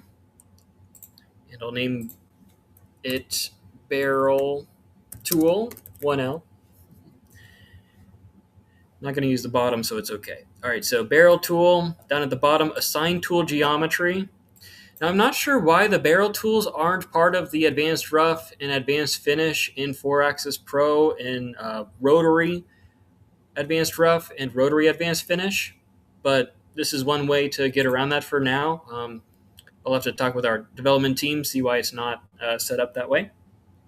You could also download a DXF from the tool manufacturer. That's right. You could go in and go to import file, and you can import an XML file or a zip file from Machining Cloud to import the tool, even easier than drawing it up that way.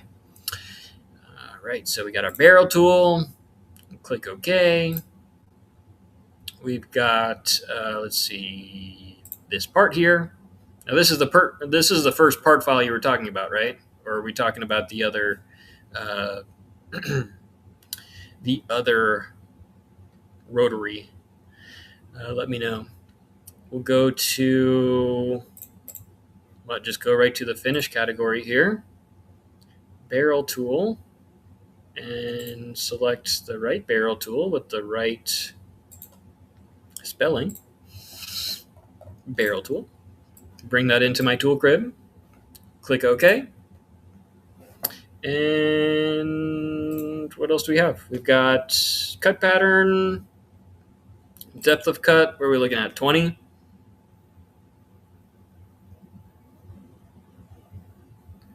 Rough with ball, finish with barrel. So we can, I don't know, what do you think? 1/4 inch ball end mill? Maybe a larger tool for the roughing than 1/4 inch, but yeah, let me know. And then the barrel tool. Do we also want to do the number of intermediate cuts for the ball end mill roughing, or just do the 100 thou depth of cut? So here's a 100 thou depth of cut with a ball end mill and 20 thou depth of cut that I've set for the barrel tool for depth of cut. Should be okay to use the barrel tool for both. All right, let's do both. And it's a pretty small tool, 1/4 inch, right? Is that what we set? Depth of cut of 100, step over of 100. Let's see what we've got for the tool path.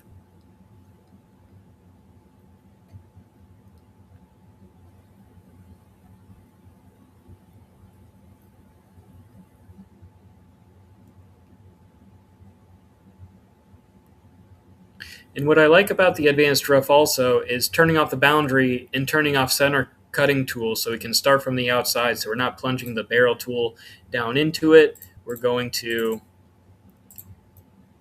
start from the outside of the stock work our way in with the side of the tool right here with the barrel tool. And again, that is found under leads. And actually, there's no center cutting tool checkbox here in Advanced Rough. It's just smart enough to know, okay, let's start from the outside and work our way in with the side of the barrel tool. All right, cool. So we'll take a look at the rough and the finish here.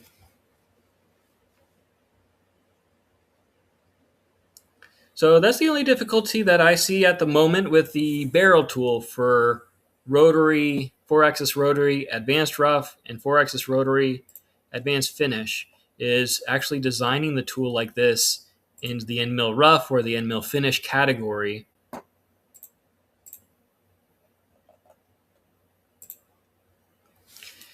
Because we don't have a barrel tool selection with that one in 4-axis at the moment. I'll ask our development department to see why that is, why we don't have that selected by default. There may be some rhyme or reason to it, but at least you can design it like this, and maybe in an update that we come out with for the barrel tools for this one, because the barrel tools are in the 3-axis advanced rough and advanced finish. So I'll find out for you why is it in that, but not in the 4-axis advanced rough and finish.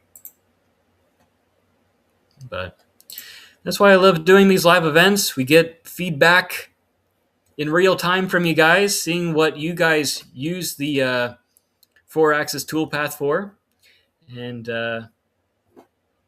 see if we need to make any updates or any changes for you guys in the software program. Make things easier and more efficient. Yeah, drawing it is okay like this, like you said, Mark. Could be a little bit easier with having the category in there, but yeah, at least it is in here for you guys to be able to program for.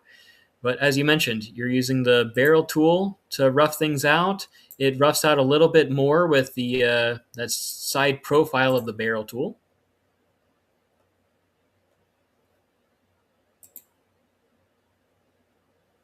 And here's our first depth of cut of 100.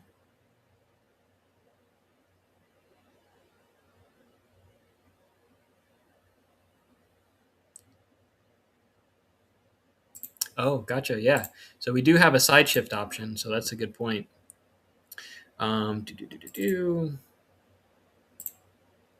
Eric says use the square end mill first for roughing, and then the barrel tool finish. Either way, with roughing, you can go to patterns and parameters, and we have a side shift option right under the offset and spiral.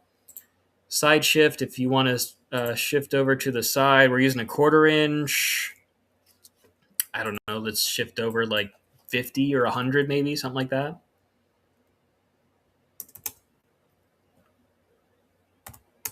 So you see the preview right here, the side shift. Instead of the tool coming down like this, you do have the option to shift over. So you're using more of the side of the tool and less of the bottom here is going to be running into it. All right, cool. I'm only doing 50. Side shift all the way. Side shift all the way means an 1/8 inch or a 1/4 inch for a 1/4 inch end mill. What are we looking at there? Side shift would be, my guess is an 1/8 of an inch, right? Because we're already at the center here. We want to shift over an 1/8 of an inch, right? Let me know if that's right or not. I'm pretty sure it's 1/8 of an inch, not 1/4 inch, because 1/4 inch wouldn't be cutting anything, I believe.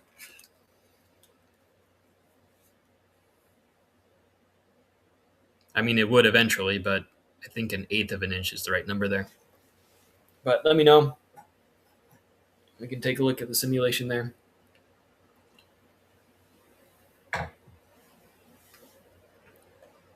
Okay.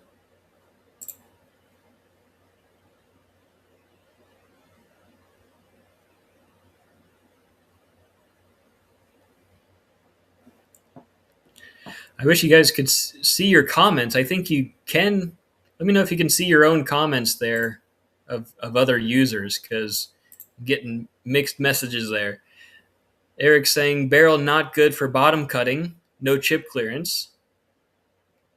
And Mark is saying use the large radius side of the barrel for that.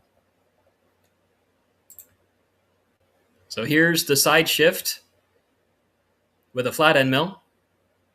Let me know if you want to see the side shift there with the barrel tool. We could do that. But here's the roughing. And then after the roughing here with the flat end mill, then you've got the finish with the barrel tool.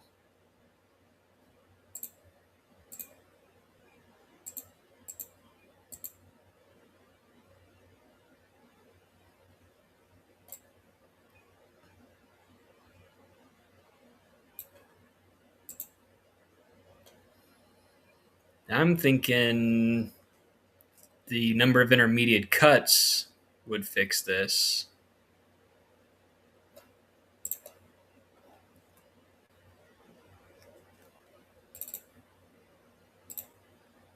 So if we did as I did before here, number of intermediate cuts to remove that, then the barrel tool will come in with the side. Oh, side shift for the barrel only. Okay. Do we have that? I don't see direction, base point, maybe? I don't know if we have that step over option, the side shift in advanced finish. Rotary axis. Direction, base point, climb mill, regions, conical milling. Yeah, on the bottom of the barrel tool. But maybe that's why the barrel tool isn't in here in 4-axis advanced finish, because trim to stock, invert boundary, trim boundary method, trim to stock. I don't see any option for a side shift. You see in the rough 4-axis advanced rough patterns and parameters, you have side shift here. Side is the advantage and square tools. Patterns and parameters, you don't have a side shift option in here. I think that's why there's no barrel category in advanced finish. Here's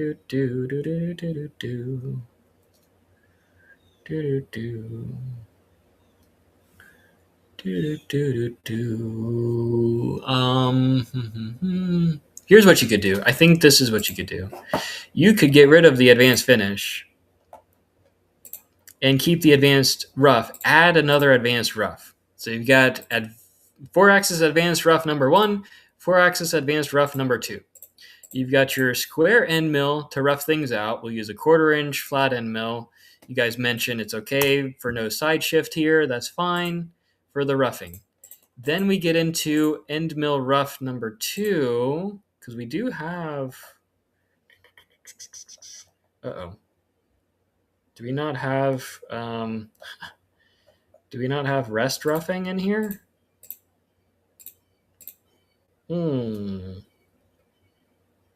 Zigzag, x-axis. Oh no, I don't think we have advanced roughing. Regions, levels. Optimize step over for walls. Do we have that here? No. Oh, wait. No.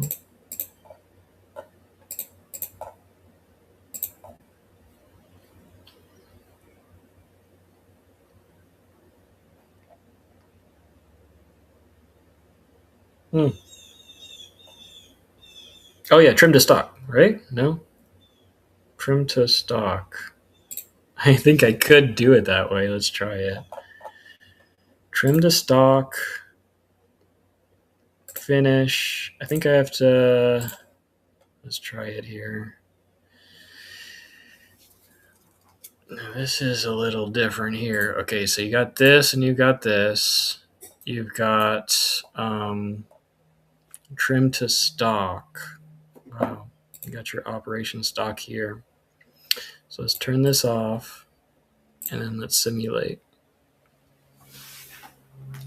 Okay, this is another cool topic. I know I've gone through this in the live event before, but always good to go over this one. Hi, Diego. Nice to see you in the comment section there as well. We're just finishing up today on 4-Axis Pro. We're looking at the rotary advanced rough, which is what we've got here. I'm going to use a 1/4 inch flat end mill to rough things out.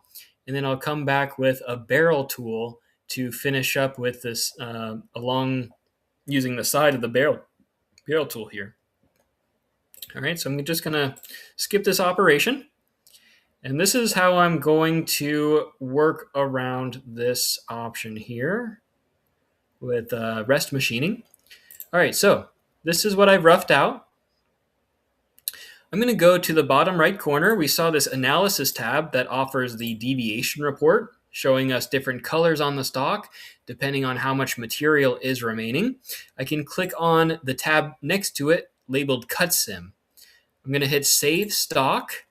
And I'm going to save it in my downloads here. I'm going to name it Stock Webinar. I'm going to close out of simulation. And I'm going to go to my second advanced rough here, the 4-Axis Advanced Rough number 2. This is with my barrel tool that I've designed. You can see operation stock here. I'm going to tell the software. So I'm going to double click on operation stock under that operation, and I'm going to load in that STL file that I saved from my simulation. And you can see the operation stock. If I blank out the stock that I started with, this is my operation stock that I'm starting from. And I'm telling the software, okay, compute the toolpath from that stock and machine it from there. So that should give us our toolpath with the barrel tool following along that remaining stock.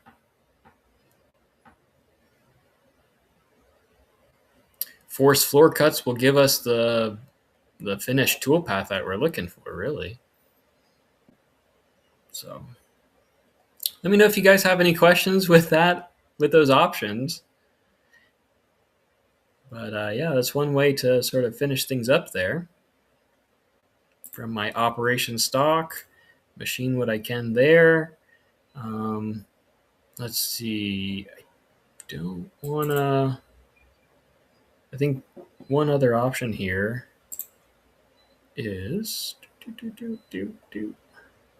force floor cuts and get rid of the allowance because I want to get down to the floors here. And I want to save. I've gone through so many settings here to go through. I want to make sure I don't stall out at the very end here. All right, compute the first roughing. Compute the second roughing.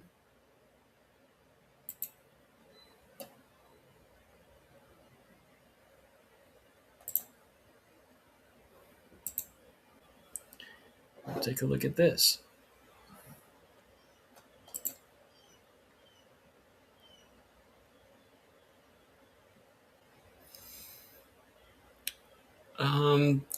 I'm thinking about it now. If you wanted to use the morph between two curves, you could do the barrel tool with that too.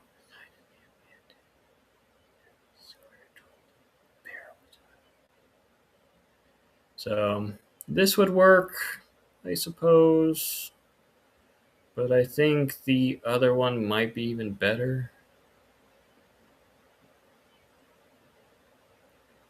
The 4-Axis Pro / Premium toolpaths, surface-based toolpaths, probably would work even better than what we're doing here. now that I take a second to think about it. All right, so you got your advanced rough, you got your advanced finish. That's looking okay, I guess.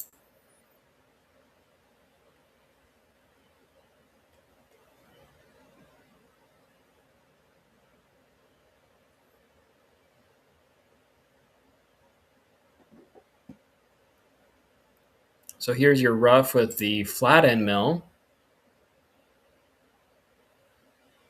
Yeah, you need the surface-based toolpaths. That's found in 4-axis Pro / 3-axis Premium.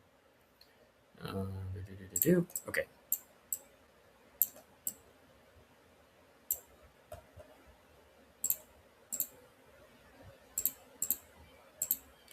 So this sorta works. It's following around the roughed areas here. I don't even know if it's touching at all. Why did it change to this tool here?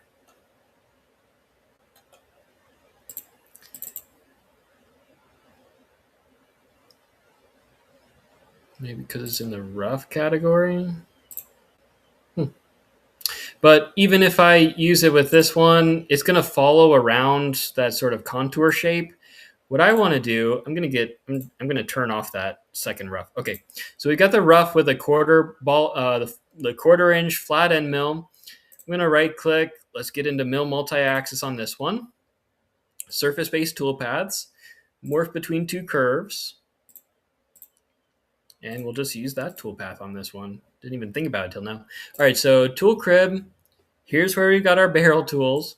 Let's go to what? Barrel taper, right? No, barrel tangent, right? Sort of this kind of shape here. We didn't. Oh, we did have an offset, didn't we? Okay. Anyway, we've got this one, default barrel tangent, and then I like this one better anyway. We go into our drive surfaces. So I'm going to select this one and this one as our tapered walls that we're focusing on. First edge curves. Oh, let's focus on one surface because I think it'll trip it up if we're trying to do two different geometry sets here. So let's do that as our drive surface. This all the way around is going to be our first edge curves. So follow around like that. Just a little helix going around here. Here and here. Looking good. Okay. And second edge curves starting here.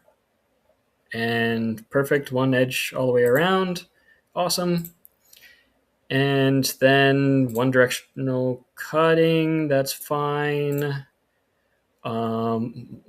Step over. Tool axis control is going to be 4-axis. Rotary axis is going to be around the x-axis. Point tool to rotary axis. No, we don't want that. We want it to use the side shift on its own. There we go. Okay. Direct. No, that's fine. Let's just see what we've got here. Oh, I might have to point it to... No, we should be good, right? I mean, this looks so much better, I think, than this toolpath here. Backplot it. We'll see what we got. Yeah, it's pointed correctly. Okay. I think this one's better. Let me know what you guys think. We'll take a look at the simulation here. But if you need to do the finish on the other, yeah, good point, save the file. If you want to finish on the other surface, I would just copy and paste that multi-axis morph between two curves feature here. And then just use that geometry here for this one too. So right click, copy, right click, paste. My geometry down here, my drive surface is going to be this one. Upper edge curves is going to be these edges right here.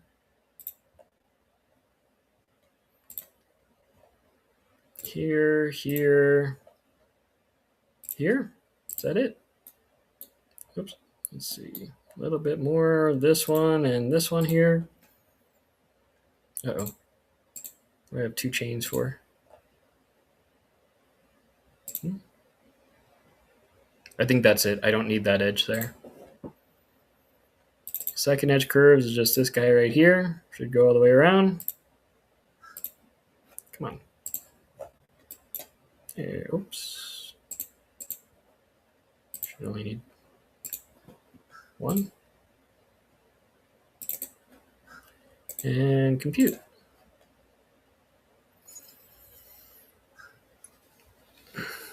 Offset in Y. Let's see.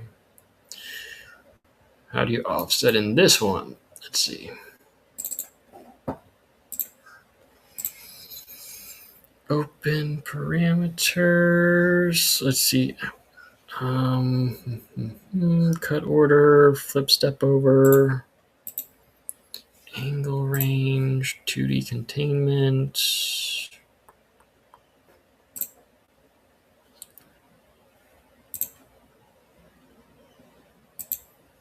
We have a side shift. We've got a lead angle. We've got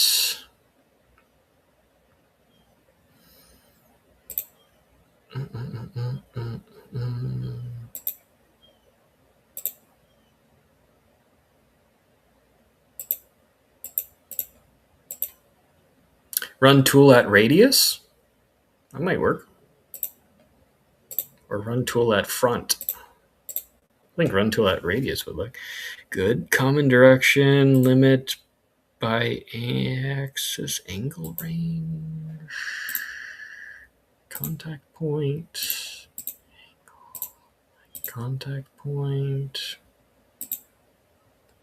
barrel. Oh, look at this. Okay.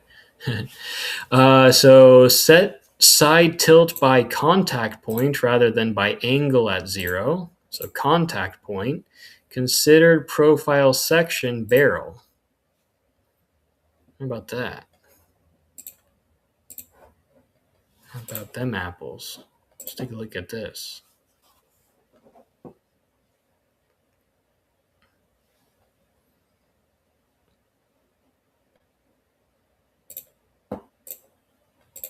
You can see how often I use the barrel tools for certain things here, but let's take a look at it.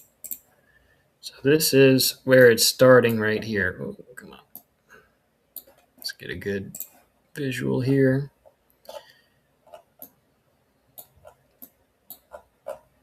So that is more of the barrel tool right there.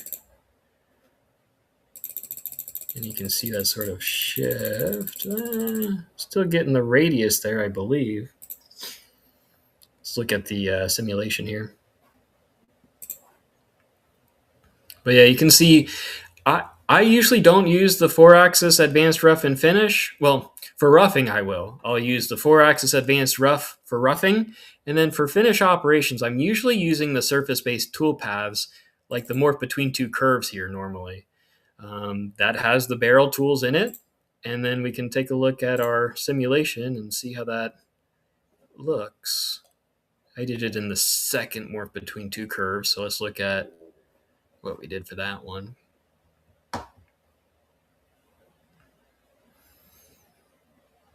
So we did our roughing first with a flat end mill.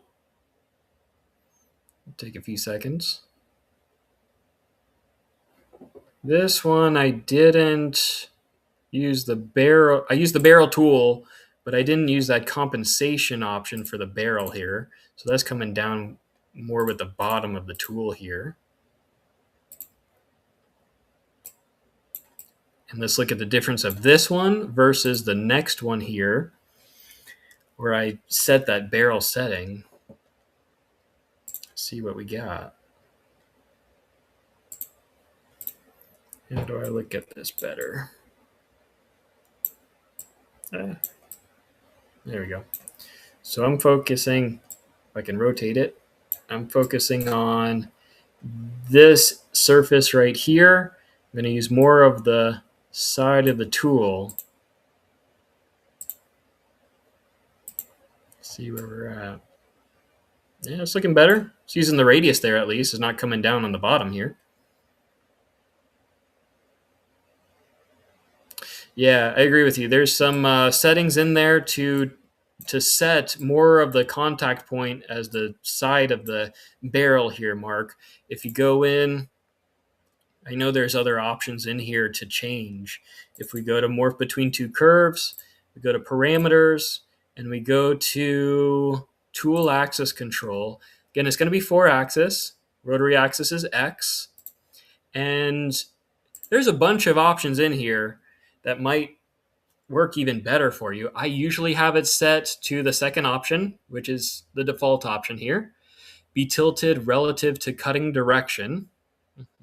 I'm just looking, maybe be tilted relative to contact point, but then you don't have any of those options there. I usually have it as the default setting here, set side tilt by contact point. That's the one that I changed here. And then I changed it from full profile to barrel.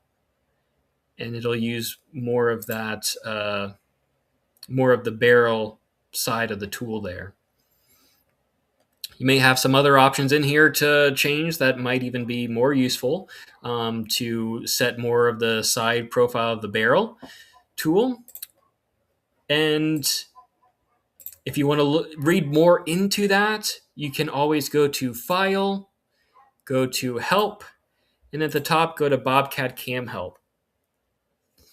And you'll find the different chapters here over on the side to read more about all of those settings to change. Go to Cam, go to Mill operations. You would go to Mill multi-axis, available operations, surface, and morph between two curves. We've got to morph between two curves. And then when we scroll down, we'll find, tool axis control. And here's all of those settings. It'll explain every single setting in here. So if you want to go down and select the different settings, read about what each one does. But I think that barrel option is leading us to the best option for using the side of the barrel there. There may be some other settings in here that you may want to try out and be able to set it to the right parameters that you want for the barrel tool. Maybe the full profile or maybe the curved profile is the right one. I don't know. Maybe the cylinder is the right option for you that you want to use. But yeah, you can play with those settings and read more about it in the help topics page to be able to make it the right toolpath for your needs there for the barrel tool. All right. I think that's a good topic to end on. If you guys have any other questions, let me know in the comments section. I want to thank you guys for even though it's not one that I'm normally using, the barrel tool settings there, I'm glad to get feedback from you guys to be able to find out what you guys are using the software for, what you guys are using the barrel tools for, because I don't use that a whole lot. I'll use it for, some basic 3-axis toolpath like this. I'm glad we could find a 4-axis part file for barrel tools, because I don't go over that topic a whole lot. And I'm glad to see what you guys use the barrel tools for exactly. Yeah. Yeah, I think some of those options will help with using more of the side of the barrel tool there. But thank you, Mark. Thank you, Eric. If you guys want to look into that more, read up in the help topics page. If you have more questions after the live event today, let us know with tech support. You can call us at 727-489-0003 to open a ticket for any questions you have, or you can email us at support@bobcat.com. All right. Thank you guys for viewing the live event today. We hope to see you in the next live event on April 29th, 1 p.m. Eastern Time. And I think that's going to be either a continuation of 4-axis. I think we're getting into 5-axis milling next time. Okay. Thanks, guys. Have a great day.